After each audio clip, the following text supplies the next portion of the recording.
Hello everyone and welcome to today's video. Today's video is going to be about how to set up QuickBooks for the first time in 2026.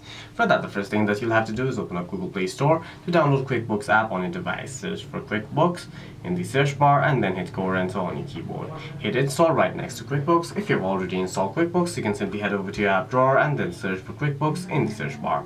Open up QuickBooks on your device, search for QuickBooks in the search bar. Open up QuickBooks on your device. Here you can either hit create an account or sign in. If you already have an account, hit sign in, else hit create account, which you'll have to enter your email, your password.